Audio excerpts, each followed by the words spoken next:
అందరికీ నమస్కారం. మన రాష్ట్రంలో యువత భవిత చిరిమేస్తున్న జగన్ డ్రగ్ మాఫియా. గతంలో టీడీపీ హయాంలో పెట్టుబడులను ఆకర్షించడంలో నెంబర్ 1 స్థానంలో ఉన్నటువంటి ఏపీని ఈ జగన్ రెడ్డి ఈరోజు గంజాయి డ్రగ్స్ రవాణాలో నెంబర్ 1 స్థానానికి చేర్చాడు. విశాఖను స్టేట్ క్యాపిటల్గా మారుస్తానని చెప్పి ఈరోజు విశాఖను డ్రగ్ క్యాపిటల్గా మార్చేశాడు ఈ జగన్ రెడ్డి. కోనం పూర్ణచంద్రరావు ఇతను ఒక సీనియర్ వైసీపీ నాయకుడు. ఇతనికి విజయసాయి రెడ్డికి చాలా సన్నిహిత సంబంధాలు ఉన్నాయి. గతంలో విజయవాడలో ముంద్రా పోర్టులో 21,000 కోట్లు విలువైనటువంటి హెరాయిన్ దిగుమతిలో కాకినాడ ఎమ్మెల్యే చంద్రశేఖర్ రెడ్డి అతి కీలకంగా వ్యవహరించాడు.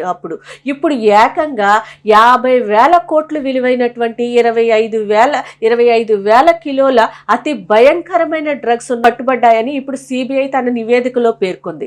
అసలు దేశంలో ఎక్కడ గంజాయి దొరికినా కూడా, ఎక్కడ డ్రగ్స్ దొరికినా కూడా దాని మూలాలు ఆంధ్రప్రదేశ్లోనే కనిపిస్తున్నాయి అంటే ఒక్కసారి రాష్ట్ర ప్రజలందరూ కూడా ఆలోచించాలి ఈ విషయాన్ని.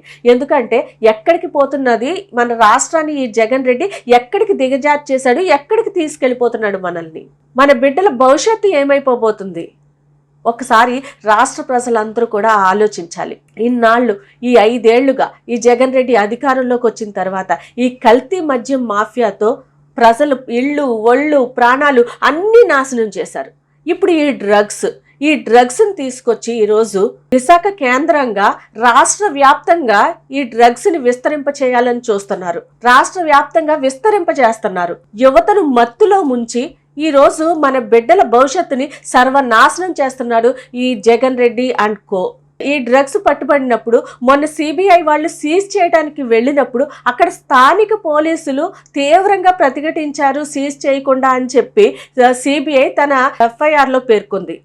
అంటే అసలు సిబిఐ వాళ్ళని 16వ తేదీని కంటైనర్ వస్తే 20వ తేదీ వరకు కూడా సిబిఐ వాళ్ళని నిలువరింపు చేశారు స్థానిక పోలీసులు. అంటే అడ్డుకోగలిగారు అంటే వాళ్ళ వెనక ఎవరున్నారు అనేది ఈరోజు రాష్ట్ర ప్రజలందరికీ కూడా తేట తెల్లమై కనిపిస్తుంది.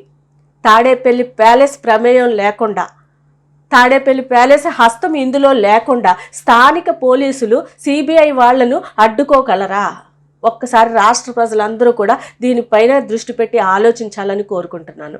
అసలు ఎక్కడికి పోతుంది మన రాష్ట్రం? ఒక డ్రగ్స్ ఆంధ్రప్రదేశ్గా ఆల్రెడీ మార్చేశారు. మన బిడ్డల భవిష్యత్తు ఏమైపోతుంది? మన యువత భవిష్యత్తు ఏమైపోతుంది?